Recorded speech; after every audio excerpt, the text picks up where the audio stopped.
El último día que estuve fue el martes en el estudio bíblico en la iglesia antigua, en calle Cambroneras, pero las tres iglesias de Linares me han encargado muy encarecidamente que transmita los saludos especiales de ellas aquí a todos los que estáis congregados, tanto de Madrid como de cualquier otro lugar.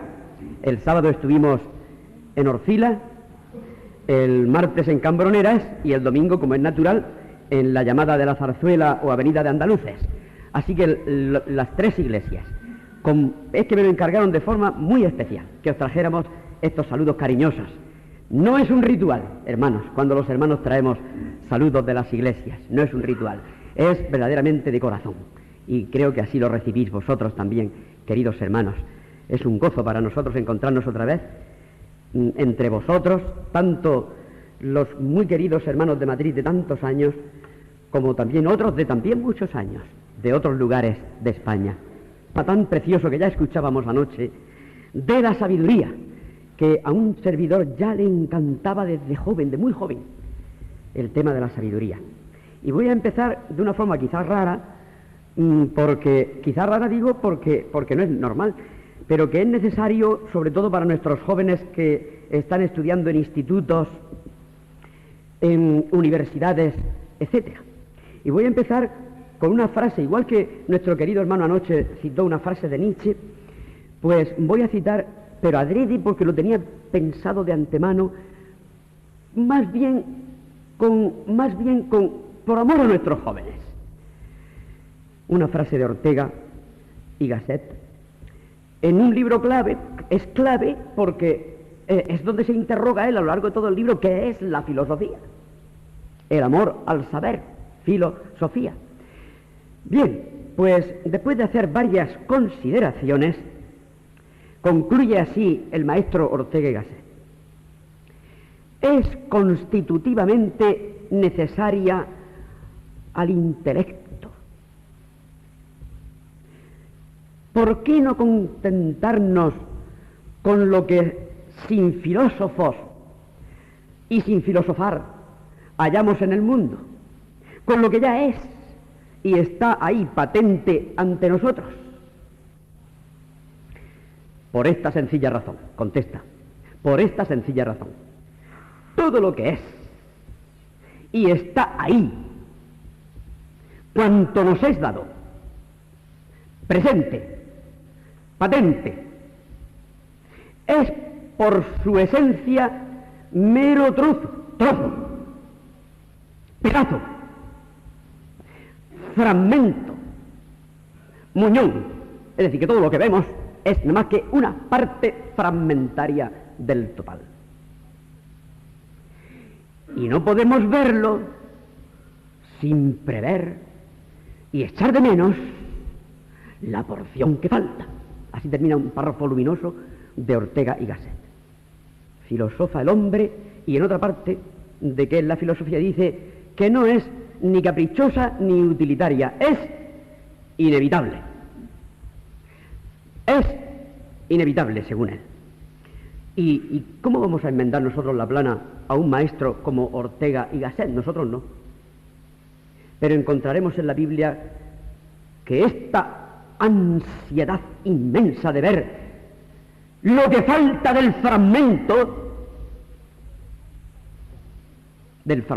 que ves cada día, y por eso filosofas, porque te falta el total. La Biblia lo tiene más que contestado. La palabra de Dios lo tiene más que contestado.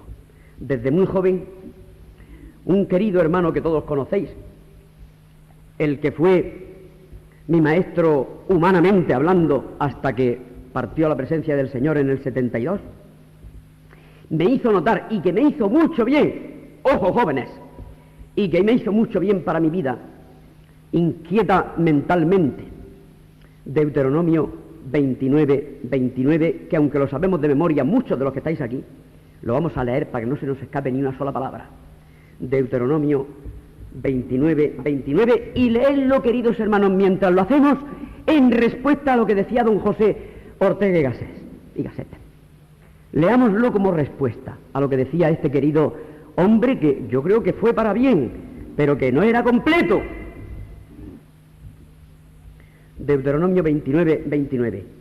Las cosas secretas pertenecen a Jehová nuestro Dios, mas las reveladas son para nosotros y para nuestros hijos para siempre.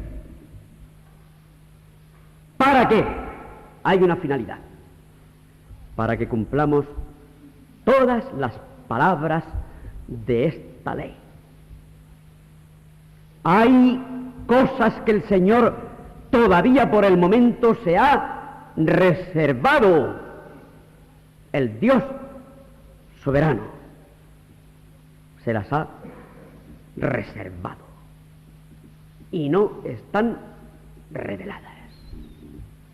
Pero hay muchas reveladas. ¿Qué hacemos con ellas? Con las reveladas, de lo que hagas, amigo mío y querido creyente, de lo que hagas con las reveladas darás cuenta. De lo que no hagas con de lo que hagas o no hagas con las no reveladas, no tendrás que dar cuenta de las no reveladas. Y todo lo que filosofes, aún siguiendo ese instinto filosófico que hay en el hombre, esa necesidad intelectual, esa inevitabilidad de filosofar que dice Ortega, no te servirá absolutamente de nada si no es por revelación. Las cosas reveladas son para nosotros y para nuestros hijos, para que se las vayamos transmitiendo a nuestros hijos desde pequeñitos, para que nosotros y nuestros hijos, y al decir hijos se habla hasta de descendencia, ya lo sabéis, hagamos, no solo para que disfrutemos con las elucubraciones mentales, eso ya lo oíamos anoche. He de decir que no habrá más remedio, y ya lo hablábamos don José María y un servidor, que nos tendremos que a veces que duplicar algunas frases. Es inevitable en estos temas tan preciosos, pero la repetición es didáctica también. Ya lo hablábamos nosotros, dice, aunque digamos frases repetidas tú y yo, no nos vamos a enfadar, ¿verdad? Así es. Ya decíamos, o decía él anoche, que indudablemente tienen que ser para hacer. Y lo dice Deuteronomio 29, que estas cosas que él ha revelado es para qué, para que hagamos nosotros y nuestros hijos para siempre. Para siempre. Empiezo por Deuteronomio 29, 29 y no por Proverbios, porque tenía que tener un punto de partida de lo que es el conocimiento humano. Y no vamos así aquí a hacer digresiones sobre el conocimiento que son larguísimas. ¿Por qué? Porque la mentalidad bíblica, muchos dicen la mentalidad hebrea, un servidor prefiere decir la mentalidad bíblica, porque la mentalidad bíblica la tenían los hebreos y ya la tenemos nosotros también, gracias al Señor. Según vamos absorbiendo de la palabra de Dios no solo la letra, sino también el espíritu, y lo que subyace en cada párrafo y en cada línea. Así que la mentalidad bíblica que se va modelando de acuerdo con la palabra, y que aquel pueblo, por lo menos el resto fiel, ojo, que había mucha gente que no era del resto fiel, y cualquiera sabe lo que eran, pero el verdadero resto fiel de Israel iba modelando su mentalidad con esta premisa: no tengo necesidad de especular como los griegos, por ejemplo, u otros pueblos contemporáneos, porque lo que no sé me lo revela el Señor. Y ese trozo que decía Ortega, que nos falta y que no tenemos más remedio que filosofar para alcanzar ese trozo que nos falta de la realidad, te lo da el Señor en la medida en que en su soberanía le place. Y si Dios no es soberano, ¿quién lo va a hacer? Varios queridos hermanos que nos precedieron repetían esa frase con frecuencia. Y si Dios no es soberano, ¿quién lo va a hacer? Y entonces el hebreo piadoso, estudioso, sabio, profeta o sacerdote piadoso, que también lo sabía que no lo eran, decía: el Señor me revela lo que necesito. Y entonces con lo que me revela, hago. Por lo tanto, de ahí la palabra que empleamos con tanta frecuencia y con razón, que en la Biblia se nos revela una sabiduría eminentemente práctica, y máxime al libro que le toca reseñar un poquito, a un servidor, Proverbios. Eminentemente práctica, porque el Señor nos revela lo que necesitamos saber para que hagamos. Claro, aquí podía haber alguien, no aquí o cualquier conversación que vosotros tengáis, que os dijera: bueno, eso es pragmatismo puro, casi con desprecio.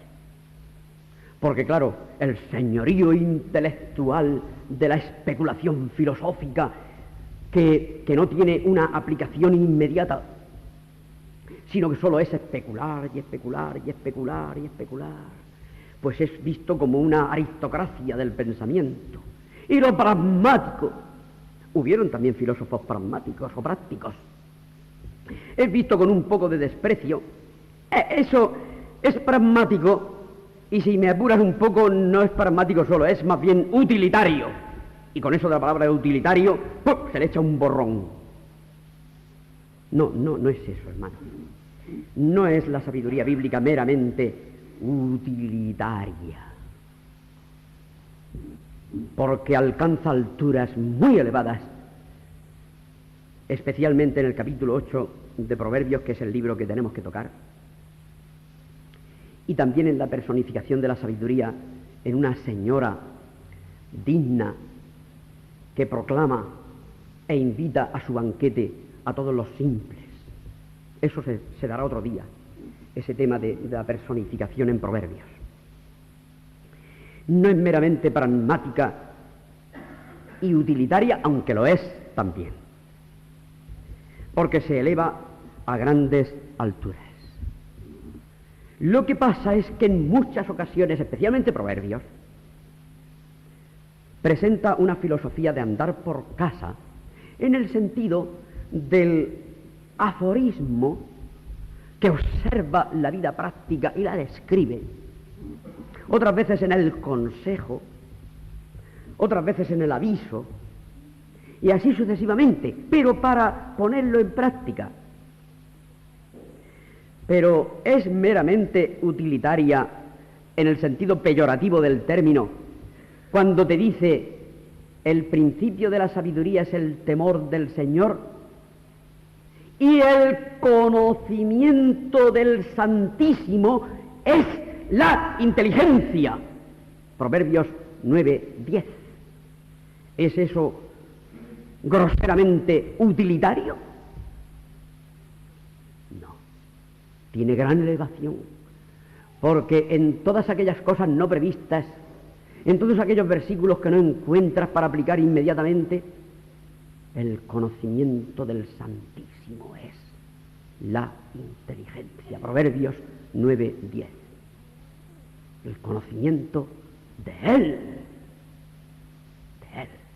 de su persona, de sus atributos, de sus maravillas, de lo que ha hecho por nosotros, de su inmenso amor con que nos amó, y que Él es amor, y muchas más cosas. Al contemplar las características de nuestro Dios y extasiarnos en Él y adorarle, ¿eso es meramente utilitario?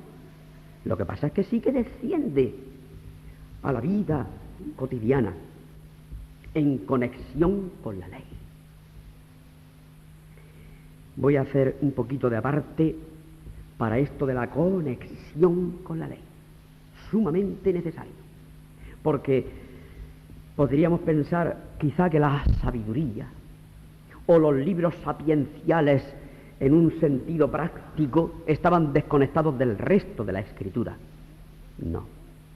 Anoche se leyó un versículo que vamos a repetir necesariamente, Deuteronomio 4:6. Deuteronomio 4:6. Bueno, empezamos en el versículo anterior para conectar. 4:5. Mirad, yo os he enseñado estatutos y decretos como Jehová mi Dios me mandó, para que hagáis, siempre está la finalidad de hacer, y no solamente especular, para que hagáis así en medio de la tierra en la cual entréis para tomar posesión de ella. Guardadlos, pues, y ponedlos por obra, porque, fíjense aquí viene muy fuerte, porque esta es vuestra sabiduría. Conexiones de la sabiduría con la ley.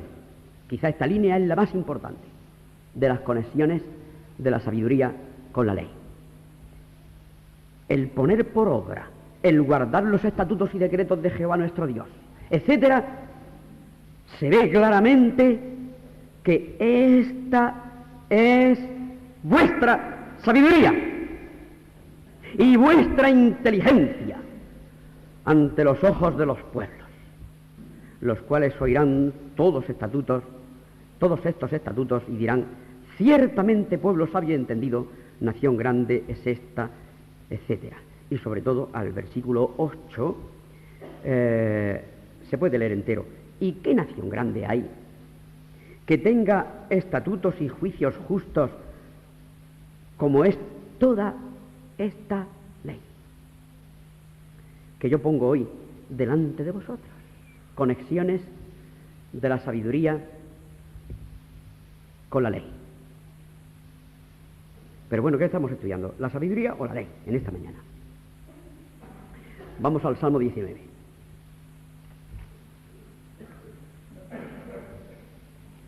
Salmo 19.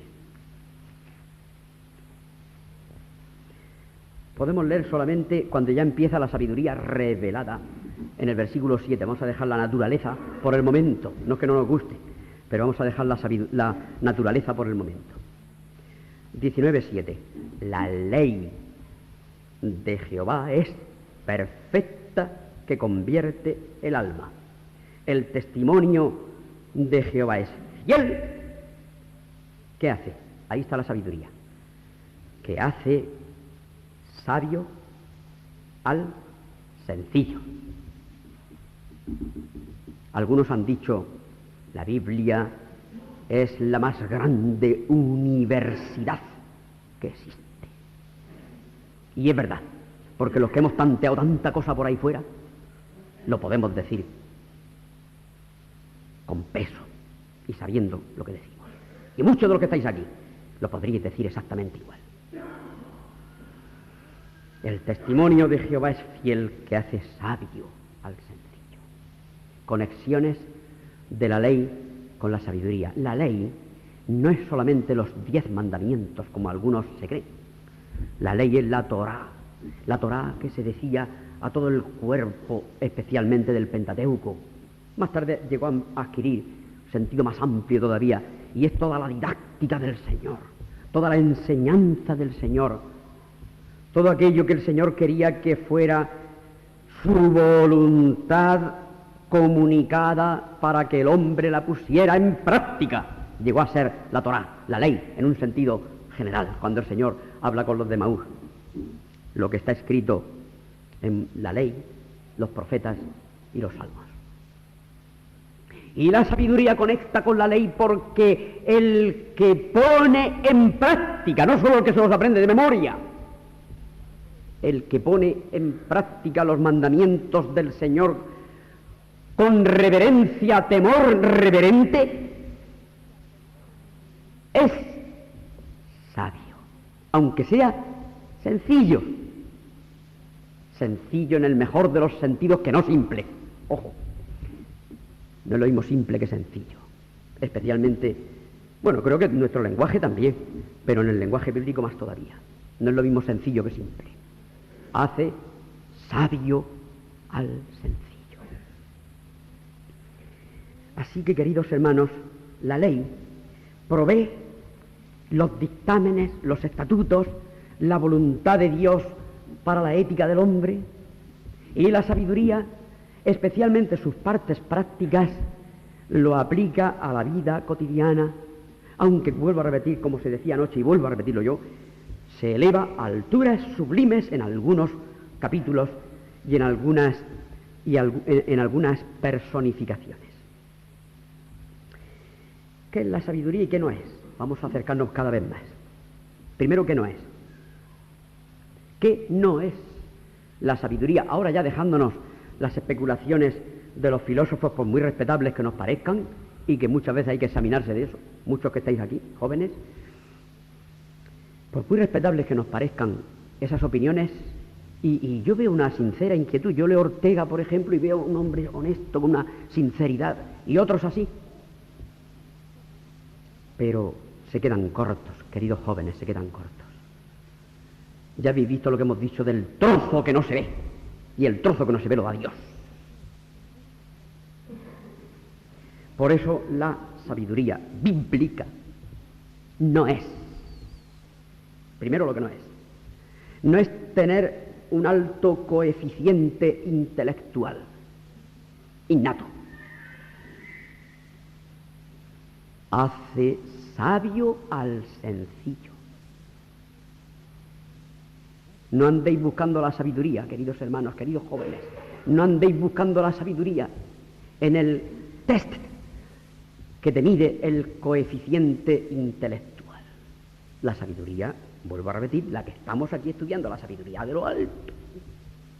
La sabiduría que viene del Señor. Del mismo modo que el necio no es el que tiene poco coeficiente intelectual, tampoco. Ahora estamos diciendo lo que no es, después diremos lo que es. Tampoco es la sabiduría una acumulación de datos, un almacén de datos. A lo mejor alguno se cree que sabe historia. Por ejemplo, digo historia por decirlo, cualquier asignatura. Se cree que sabe historia porque es un memorión y se sabe de memoria todas las fechas, todas las batallas, hasta qué general fue el que hizo esto y hasta el ordenanza que acompañaba al general y le ayudaba. Y se sabe de memoria todo eso. O se sabe todos los equipos de fútbol desde el año 40 y quién fue el pichichi todos los años en cada equipo de fútbol, etcétera, etcétera. ¡Qué memorión! ¡Qué almacén de datos! Y quien dice por ahí, por la química, por la biología, por lo que sea, no es sabiduría, según la palabra de Dios. Bueno, será un fragmento de los dotes con que Dios ha regalado al hombre, y gracias a Dios por esas dotes de la memoria o cualquier cosa de esas que nos hace almacenar datos que después no son útiles. Pero la sabiduría no consiste en eso, precisamente. Además de no ser un almacén de datos, tampoco es un cúmulo de... Ahora pasamos de los datos a los conocimientos, con plural. Porque vosotros sabéis muy bien que la Biblia distingue entre conocimientos y conocimiento. No tampoco es un cúmulo de conocimientos. Puede ser premio Nobel, o Nobel, como algunos dicen, cualquiera sabe quién tiene razón. Puede ser un premio Nobel y ser un súper experto en las proteínas de los artrópodos o de las conexiones de las células. Ahora se lo han dado a dos, es muy reciente, por las conexiones y avisos o no sé qué que se dan unas células a otras en ciertos determinados momentos. Y es un experto en eso, súper experto. Y después sale de eso y es un necio, puede ser, y los hay, y los ha habido, un necio con su mujer, un necio con sus hijos, un necio con sus amigos, un necio con su criada. Se dice que Beethoven le tiraba a la criada hasta los asientos y las sillas y los sillones a la cabeza. Cambiaba cada momento de piso, cambiaba cada momento de criada, porque no le aguantaba ni le aguantaba a nadie.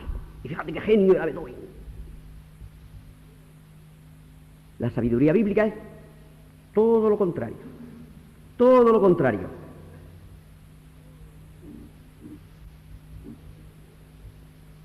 Tampoco es, descendiendo de nivel, pillería,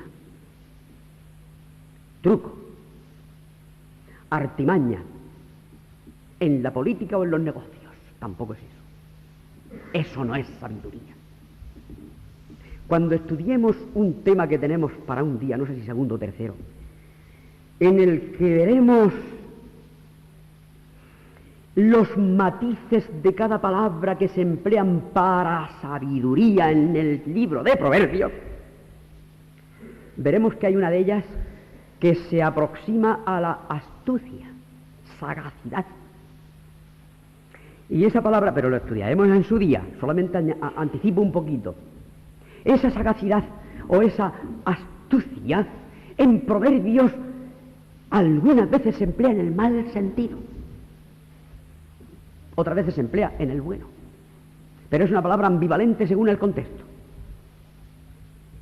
Pues pillería, truco, artimaña en la política o en los negocios tampoco es sabiduría, como nosotros estamos entendiendo aquí sabiduría, la sabiduría que hace sabio al sencillo.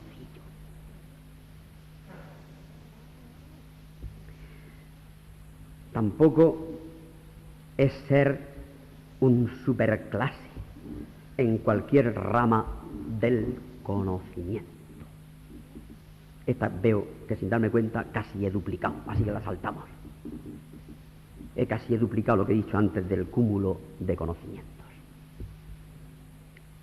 No es ser un superclase en cualquier rama del conocimiento, como hemos visto con algunos genios. Unos genios que han sido verdaderamente intratables y ellos mismos auténticamente desgraciados. Las biografías están ahí.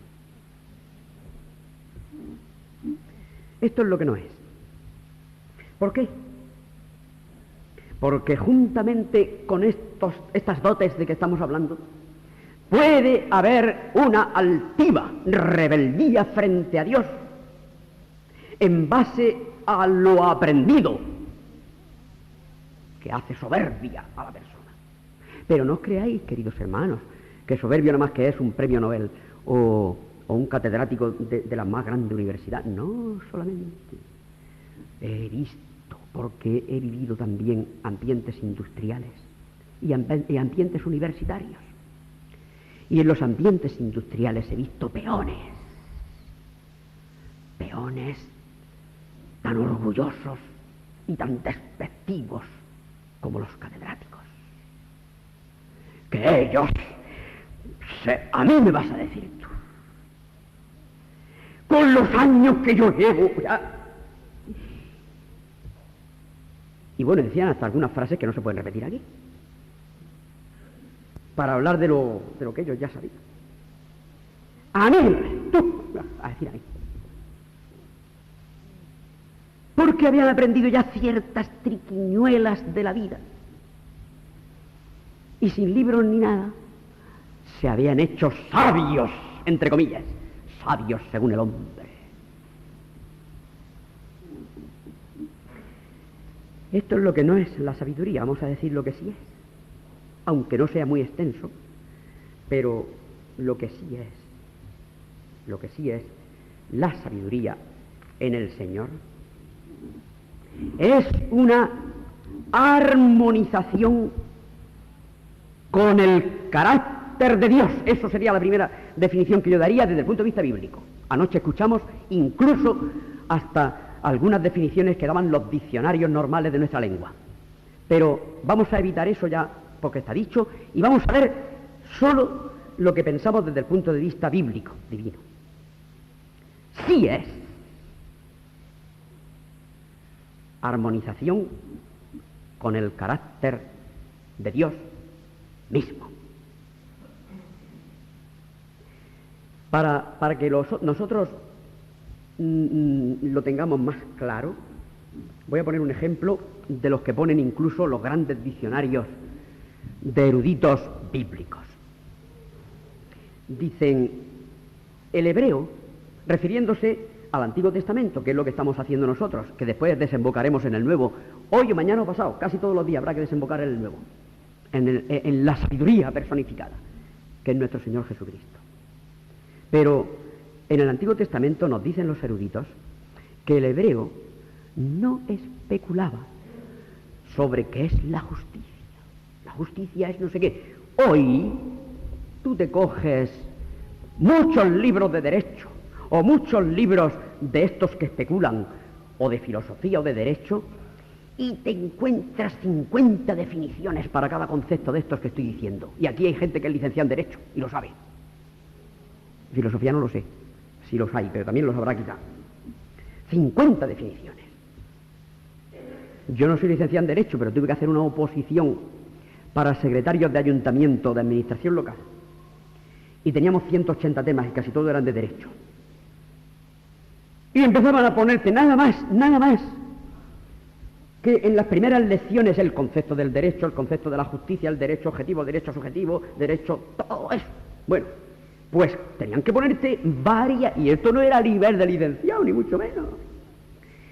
Y te tenían que poner varias definiciones de diferentes grandes profesores para que tú te hicieras una idea complementándolas de lo que podía ser la definición del derecho. Anda, pues échale a los griegos. Los griegos mucho más. Los griegos de los tiempos de Sócrates y post-Sócrates, con los sofistas y toda esa gente. Especular, ¿qué será la justicia? ¿Qué será la virtud? Especular. El hebreo decía, no. ¿Qué es la justicia? Yo no especulo sobre qué es la justicia. Yo digo, yo he de ser justo. Y para ser justo, ¿cómo tengo que ser? Como Dios. Ya está. Ya está la solución. Eso lo podéis leer en cualquier gran diccionario bueno de calidad sobre los términos del Antiguo Testamento. En lugar de especular cómo será la justicia, ¿cómo es Dios? Así, ¿qué hace Dios? Esto, pues yo tengo que hacerlo, y entonces seré justo. ¡Ay, qué práctico! Pero no pragmático en el sentido despectivo. ¡Qué verdad más grande! Armonización con el carácter de Dios. No especular sobre la justicia con mayúscula, que se pasaban horas especulando y cobrándole a los discípulos que acudían a ellos, los sofistas. Sino, ¿cómo es Dios? Así, pues así tengo yo que ser. Y se resume en Efesios 5:1 cuando dice, sed imitadores de Dios como hijos amados. ¿Qué os parece? Pero es que, ojo, que esto tiene mucha importancia incluso histórica, porque vosotros os ponéis a estudiar la historia del Antiguo Testamento y del período intertestamentario y te das cuenta del choque tremendo del pensamiento hebreo con el pensamiento helenístico, sobre todo en el período intertestamentario. Porque claro, si los griegos venían con esas ideas especulativas, con los desnudos en la gimnasia y todas esas cosas, pues chocaron tremendamente con el pensamiento y con la virtud auténtica hebrea, que venía de lo que Dios había revelado, no de las especulaciones. Porque tú te puedes poner a especular sobre el concepto de justicia, de derecho, de esto y de lo otro, y a la primera de cambio oprimes al desgraciado que tienes bajo tus pies. Y, sin embargo, dices, yo quiero ser como Dios en el Antiguo Testamento, en el Nuevo Testamento, como el Señor Jesús. Y entonces, sin especular, copias su carácter, imitas su carácter por el Espíritu Santo, claro, mirando a cara descubierta el rostro del Señor, de gloria en gloria, etcétera. Ya lo sabéis, ese versículo tan precioso, ¿verdad? Sí es eso. Lo que no es, ya lo hemos dicho. Lo que sí es armonización con el carácter de Dios, de la manera que hemos intentado explicar. Y de eso se produce una palabra que me acuerdo que nuestro querido hermano Solé le gustaba mucho esta palabra y la repetía mucho, incluso en conversación. Se produce una adecuación. Esa palabra, es que estaba enamorado de esa palabra. Y yo creo que tenía razón. Se produce una adecuación oportuna entre nuestros actos y la voluntad de Dios, lo oportuno, lo bueno, lo hermoso, lo práctico, adecuación. Armonización, he dicho yo antes, viene a ser casi lo mismo. Según lo que se nos va presentando en la vida eminentemente práctica, que no quiere decir groseramente utilitaria. Si nosotros miramos todo esto que hemos dicho hasta ahora, que son más bien como grandes generalidades sobre la sabiduría, pero ya hemos ido tocando algo de Proverbios, tengan en cuenta que es la primera de las reuniones, aunque ya hemos ido tocando algo de Proverbios, vamos a dejar ya las generalidades, que esas generalidades sirven para todo el Antiguo Testamento y parte del Nuevo. Todas las generalidades que hemos dado hasta ahora sirven para el Antiguo Testamento y parte del Nuevo. Vámonos ya a preguntarnos directamente por Proverbios. ¿Y Proverbios? ¿Qué es Proverbios?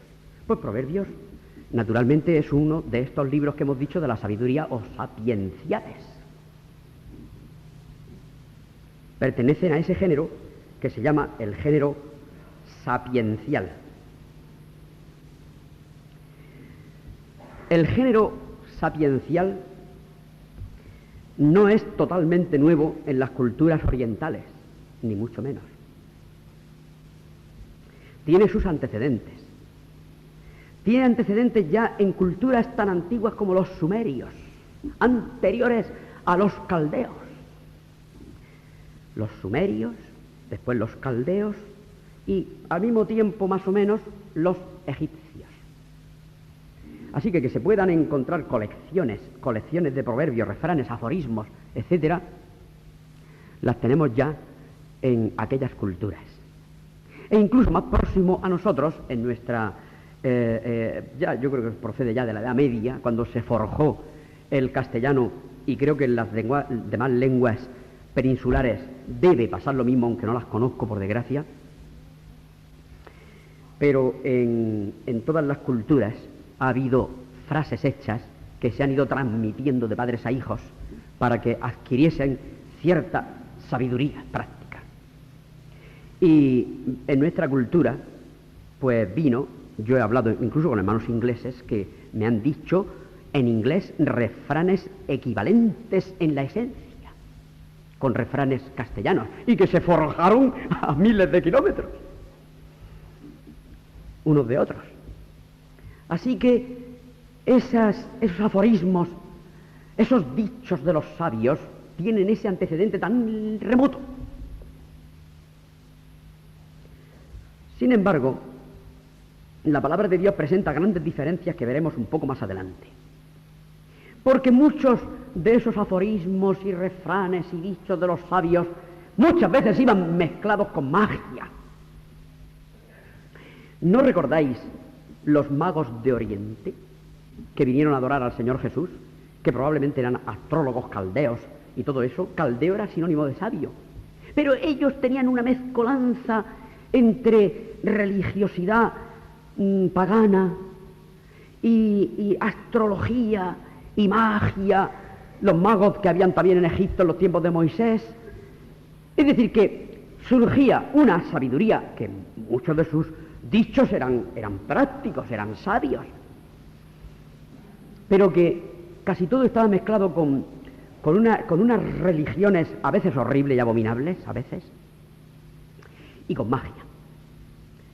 Cuando se habla de los magos que fueron a ver al Señor Jesús, que no eran los reyes magos, por si a alguien todavía le queda eso en la cabeza, de los reyes magos.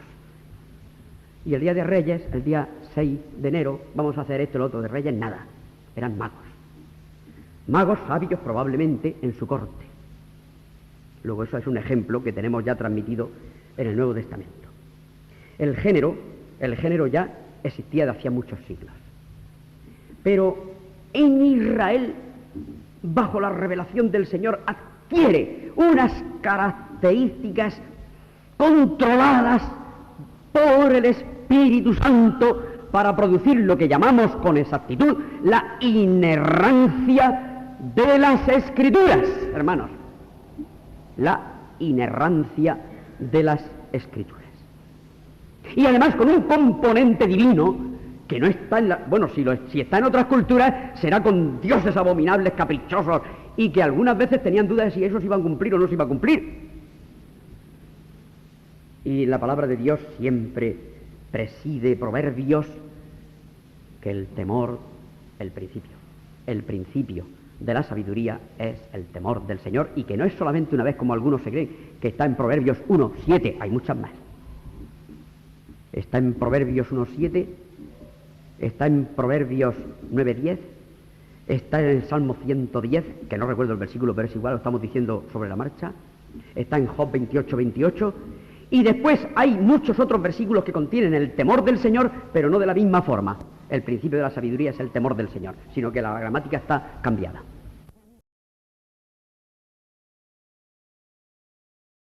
Está en Job 28:28, y después hay muchos otros versículos que contienen el temor del Señor, pero no de la misma forma. El principio de la sabiduría es el temor del Señor, sino que la gramática está cambiada. Muchos. Porque el Señor es el que da la sabiduría. Eso lo veremos un poco más adelante. Lo que queremos ver es las características de Proverbios. Y esta gente, los sabios, existían en algunos reinados, existían como grupo de personas que colectaban, recogían ciertos dichos verdaderamente comprobados y los iban coleccionando, y a veces lo hacían los mismos reyes acompañados de esos eruditos, como es el caso de Salomón. Porque algunos se creen que Proverbios completo lo hizo Salomón. No es así. Proverbios completo no lo hizo Salomón. Mucho de ello sí. Y nos dice el libro de los Reyes, el primero de los Reyes, que sí que compuso muchísimos, y los compuso él. Pero también se habla de los varones de Ezequiel, y también se habla del rey Lemuel, que no era de Israel. En ninguna de las genealogías de Israel aparece el rey Lemuel, ni Agur tampoco aparece en ninguna parte de Israel. Así que gran parte de Proverbios sí que correspondía a Salomón y sus sabios. Pero hay unos trocitos que se saben, están localizados, por el mismo texto están localizados, que pertenecían a otros compiladores. Estos hombres sabios se ven reflejados, aunque el versículo es funesto, porque es atacándole al pobre Jeremías con lo bueno que era, y todo lo que quería su pueblo, y se ve, aunque está dicho en plan de ataque a Jeremías, pero refleja una situación. Jeremías 18:18. Este es muy conocido, Este versículo estoy seguro que lo conocéis casi todos, porque es sumamente conocido. Jeremías 18:18.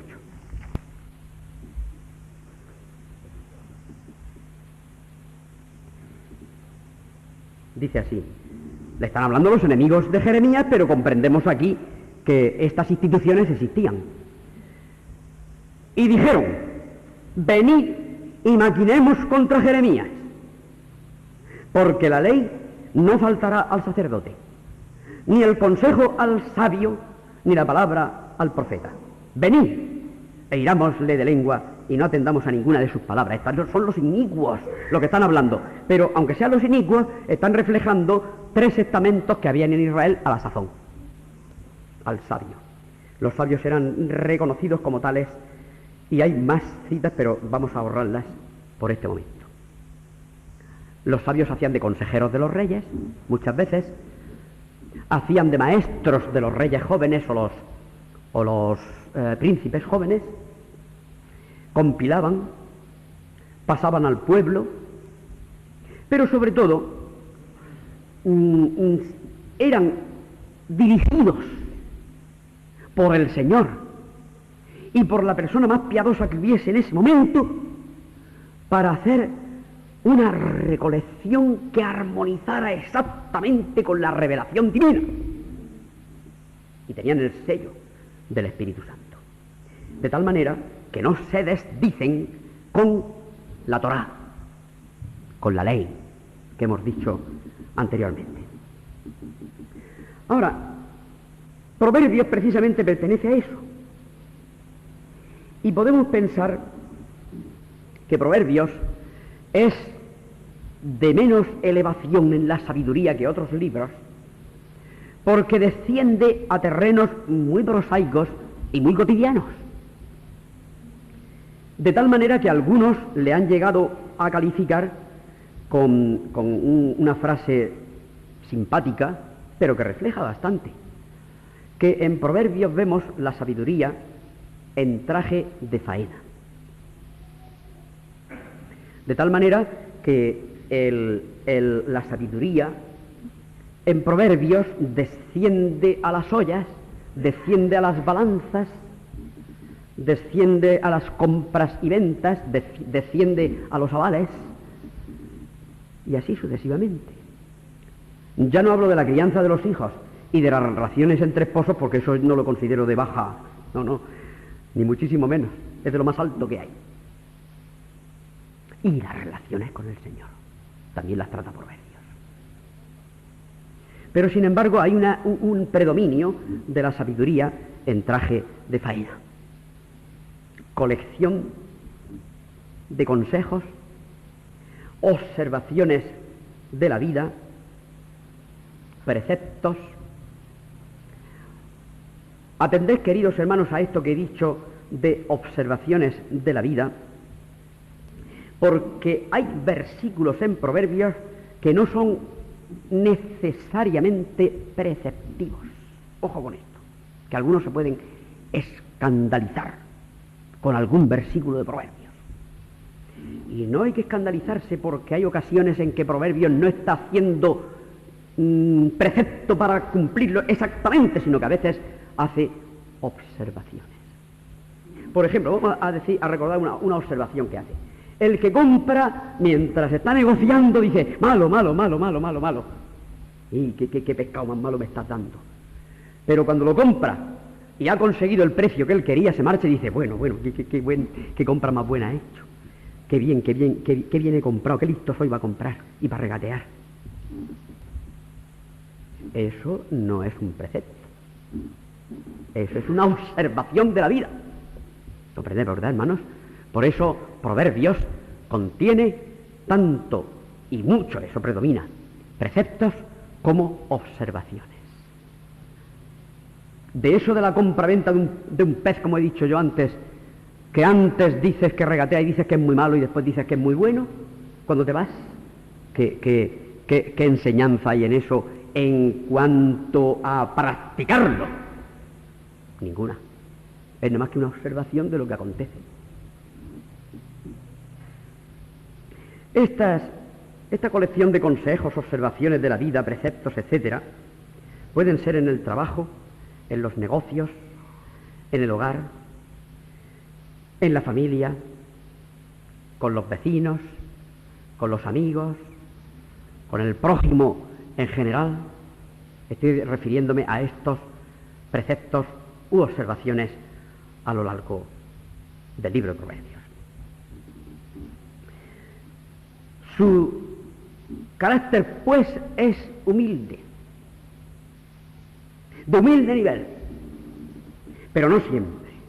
Y hemos de repetir, como tantas veces lo hemos dicho, que a veces se eleva a grandes alturas de revelación, como en el capítulo 8, que se leerá cuando hablemos de la personificación de la sabiduría. Y no solo ahí, sino cuando es personificada por una señora que, bueno, en cierto sentido, también la necia está representada por una señora que llama, pero también está representada la sabiduría, en el buen sentido, en el sentido divino, por una señora que también llama en el buen sentido al banquete de piedad que ella ha preparado. ¿Es, pues, Proverbios, si alguno hubiera oído lo que he dicho yo hasta ahora, un mero refranero? Pues mira, diría alguno con un tono de erudito, de esos que se ponen así con un tono de erudito que parece que todo el mundo es tonto a su alrededor. Vaya, pues según lo oído y según lo que yo he observado, Proverbios, pues al fin y al cabo es uno más de los refraneros que produjeron diferentes culturas. Un refranero egipcio, o un refranero castellano, o un refranero de cualquier lengua. Tenemos que estar los creyentes preparados para contestar a esa objeción. No lo es, porque su dependencia de la acción del Señor está patente a lo largo del libro.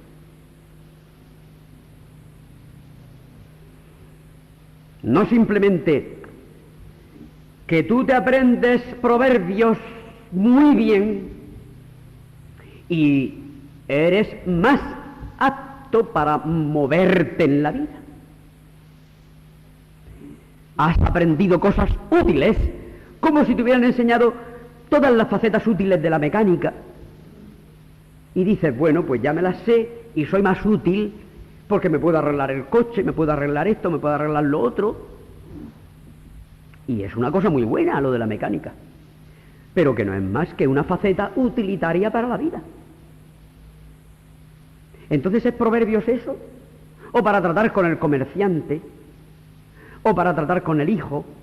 ¿O para tratar con la esposa? ¿O para tratar con el necio? ¿O para tratar con el vecino? Pues entonces, si no es más que eso Proverbios, pues un buen refranero. Y no es así, hermano. Tengo aquí unos cuantos versículos apuntados, adrede lo he hecho, para que veamos cómo está el Señor Dios en todas partes en el libro de Proverbios, presidiendo las cosas más decisivas. Vamos a empezar, con esto creo que vamos a terminar principalmente, con la parte que podríamos llamar el papel, la función tremenda de Dios en los proverbios que le distinguen de un mero refranero. 1:7, como es obvio, 1:7 de Proverbios, el principio de la sabiduría es el temor de Jehová. Miren la segunda parte, que siempre tiene una segunda parte el proverbio porque es paralelismo hebreo. Los insensatos desprecian la sabiduría y la enseñanza. Pero no podemos entretenernos en la segunda parte. El principio de la sabiduría. Esto es el principio. Otro día, de los dos que quedan, tendremos el tema del logro de la sabiduría. El logro y su acrecentamiento posterior. Y será un tema de estudio muy interesante, por lo menos para un servidor lo fue. Pero aquí es el principio.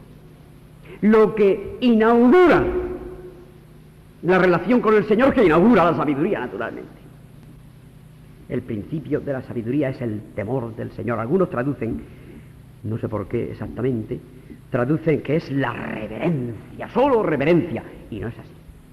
Hay una componente auténtica de las dos cosas, de reverencia y temor real a la ley de la siembra y la siega.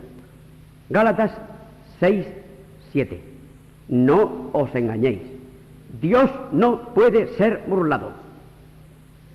Todo lo que el hombre sembrare, eso también segará. Es que no hay miedo, pues si no tienes miedo en esas cosas, al comenzar tu relación con Dios, mala cosa. No percibes que el Dios nuestro es fuego consumidor. Así que los que traducen fríamente y nada más, que lo he visto, el principio de la sabiduría es la reverencia de Jehová, solo es incompleto. Hay una componente de reverencial y una componente de miedo real a fracasar y a alejarte de la voluntad de Dios, porque ya veremos las consecuencias que nos trae. No diluyamos las palabras clásicas de la Biblia en aras de edulcorarlas para el hombre de nuestros días.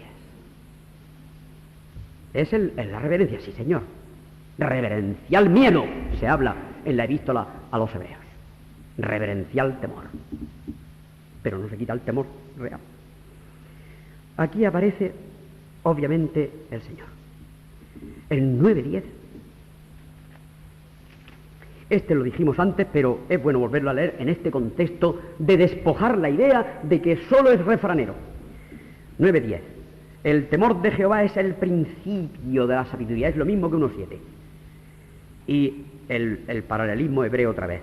Y el conocimiento del Santísimo es la inteligencia.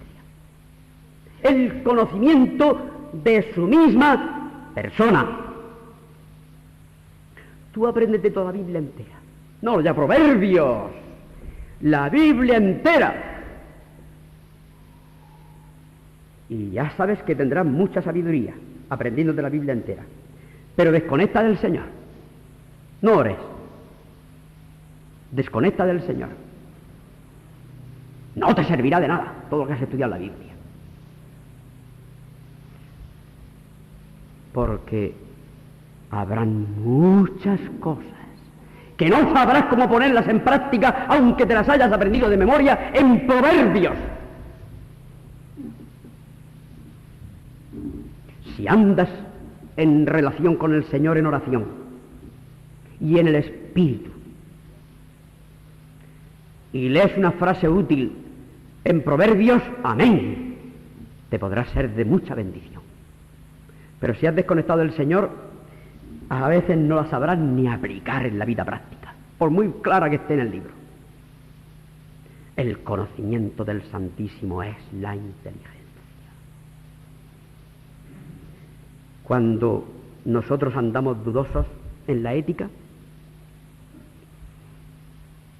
hay que mirar la misma persona del Dios encarnado, Cristo Jesús, y mirar la persona misma del Señor andando por la tierra, actuando en cada cosa con exactitud, con santidad, con amor, con virtud, y decir, mira, yo no encuentro un versículo directamente aplicable a eso, pero el Señor haría esto. ¿Yo me imagino al Señor haciendo esto? No. ¿Yo me imagino al Señor haciendo esto otro? No. ¿Yo me imagino al Señor tal? No. El conocimiento de Él es la inteligencia, y esto está dentro de Proverbios. No es un solo refranero. 2:5-10, perdonad que vayamos atrás. 2:5-10. 2:5-10 dice: entonces entenderás el temor de Jehová, que reaparece, y hallarás el conocimiento de Dios, porque Jehová da la sabiduría, no el aprenderte de memoria Proverbios, y ojalá te los aprendas, pero no solo el aprenderte de memoria Proverbios. El 6, porque Jehová da la sabiduría, y de su boca viene el conocimiento y la inteligencia. Hasta el 10. Él provee de sana sabiduría a los rectos. Él, no los refranes, Él es escudo a los que caminan rectamente. Es el que guarda las veredas del juicio y preserva el camino de sus santos. Entonces entenderás justicia, juicio y equidad y todo buen camino, cuando la sabiduría entrare en tu corazón y la ciencia fuere grata a tu alma. Pero esa sabiduría que viene del Señor, que lo dice en el versículo 6. 14:27. Es necesario, hermano, lo que estamos haciendo ahora, y os lo recomiendo mucho a los que no lo hayan hecho antes en su casa, para que se pueda explicar y razonar con nuestros queridos amigos, que no es un mero refranero. 14:27.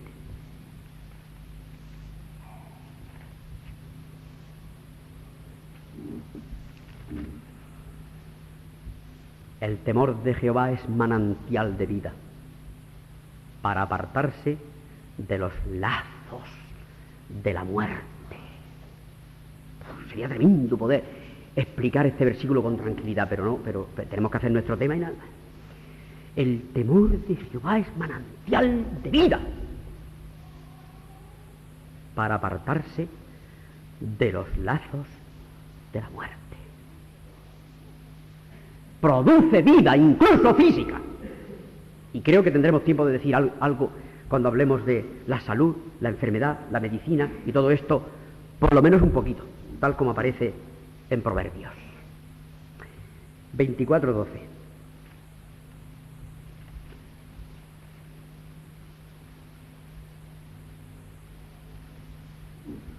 Aquí está hablando del perezoso. Fíjense que viene desde el versículo 10. Si fueres flojo en el día de trabajo, tu fuerza será reducida.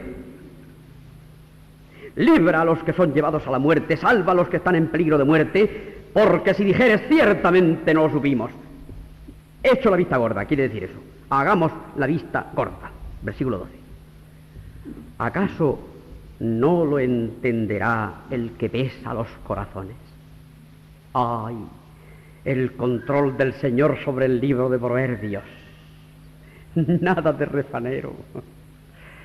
¿Acaso no lo entenderá el que pesa los corazones?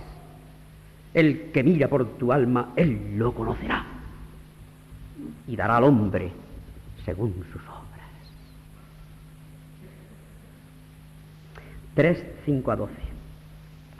Necesario, hermanos. Necesario proveernos de muchos versículos de estos en Proverbios. 3:5-12. Fíate de Jehová de todo tu corazón y no te apoyes en tu propia prudencia. Reconócelo en todos tus caminos y él enderezará tus veredas. No seas sabio en tu propia opinión, teme a Jehová. Otra vez se repite el nombre de él. Y apártete del mal, porque será medicina. Aquí estamos con la cuestión psicosomática. Porque será medicina a tu cuerpo y refrigerio para tus huesos. Honra a Jehová con tus bienes y con las primicias de todos tus frutos, y serán llenos tus graneros con abundancia, y tus lagares rebosarán de mosto.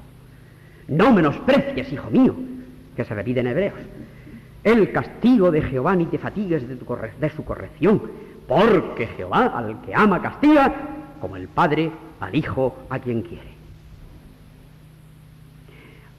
De vez en cuando me vienen cosas a la memoria mientras hablo, y lo tengo que repetir porque yo no me puedo callar. Mirad, hermanos, diréis, qué pesado es este hombre. Sacando versículos, tantos versículos, qué pesado es sacando tantos versículos que ya no lo sabemos y que nosotros lo asumimos. Eso de Proverbios, si nosotros lo asumimos. Pero es que generalmente en las conferencias de octubre siempre se interpreta esta clase de la mañana como estudio. De todos los años que yo recuerdo. Y quisiera proveer especialmente a los jóvenes con muchos versículos de estos, por si alguien súper sabio, entre comillas, le dice, eso es un libro de refranes, como el refranero castellano. 6:16-19. 6:16-19. Fijaros que aquí la ética viene determinada por lo que abomina al Señor, lo que está con referencia al Señor, no con la observación del sabio. 6:16. 6 cosas aborrece Jehová, y aún 7 abomina su alma: los ojos altivos, la lengua mentirosa, las manos derramadoras de sangre inocente, el corazón que maquina pensamientos inicuos, los pies presurosos para correr al mal, el testigo falso que habla mentiras y el que siembra discordia entre hermanos.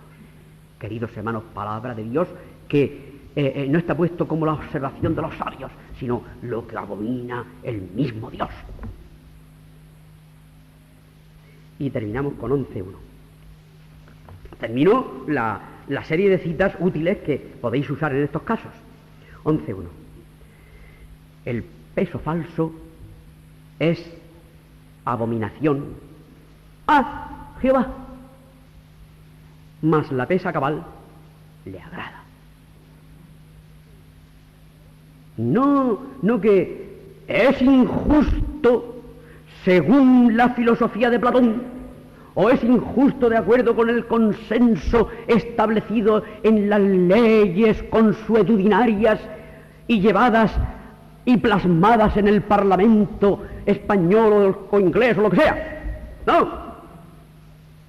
La pesa justa. Sí, va a venir el guardia y te va a pesar a ver si tienes la pesa justa y la balanza ajustada. Pero si es que no es eso que vaya a venir el guardia. Aunque no venga el guardia, es el Señor. Es el Señor el que abomina de la pesa falsa, como de tantas otras cosas que hemos leído antes. Y hay más de estas de 3 cosas, 4 cosas, 6 cosas, todo eso aparece en Proverbios varias veces. Pero es necesario que nos demos cuenta que 11.1 está hablando del peso falso y la balanza falsa, pero que el que abomina de ello es el Señor. En Proverbios. No una mera compilación de refranes de los sabios y de la vox populi. De la vox populi. Terminamos, hermanos, diciendo que el que ha hallado la sabiduría de acuerdo con la palabra de Dios ha hallado ya. Y ahora conectamos con lo que decíamos al principio mismo de Ortega y Gasset. Ha hallado ya el secreto. Ha hallado el mapa. Ha hallado ya la fórmula magistral. Ha hallado la brújula. Ha hallado el manual de instrucciones que estaba apartado. Ha hallado la clave.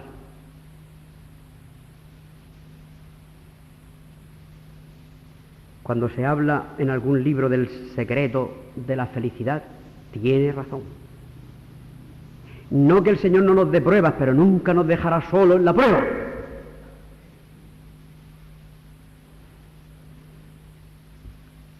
Verdadera sorpresa nos produce, queridos hermanos, cuando volvemos a libros como Proverbios. La sabiduría del Señor está diseminada por toda la Biblia. Pero específicamente en este libro que nos toca por las mañanas, y lo mismo digo de la parte de Santiago que estudiaremos por las noches, es exactamente sabiduría de lo alto. Verdaderamente, hermanos, es como el que dice, vaya que yo no sabía cómo hacer esto. Ahí está la fórmula. Ahí está la clave. Hay cocineros de hoteles de 5 estrellas y más, yo no sé si habrán más, super 5 estrellas, que tienen fórmulas que no se las dicen a nadie. Nosotros aquí en Trafalgar tuvimos un viejecito jubilado que había sido cocinero de primerísima fila en el Castellana Hilton. Como ya estaba jubilado, no le importaba decirle los secretos a algunas mujeres de aquí, porque ya estaba jubilado, y algunas mujeres jóvenes le cogían secretos, pero eran secretos que había guardado celosamente durante muchos años en su vida.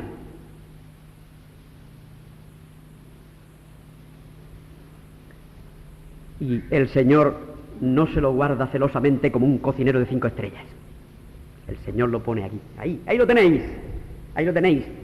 Y si no lo estudiáis y no lo miráis, os va a ir muy mal. Si no lo estudiáis, si no lo leéis, os va a ir muy mal. Porque yo no me guardo el secreto profesional, sino que, como veremos en días siguientes, la sabiduría clama en las calles, clama en las encrucijadas de los caminos, en lo alto de los cerros. Venid todos los simples, venid a mi banquete, venid. como si dijéramos, está evangelizando la sabiduría por todas partes. Luego no se guarda el secreto. No se guarda el secreto. Pero es un secreto para quien no haya tenido acceso nunca a él.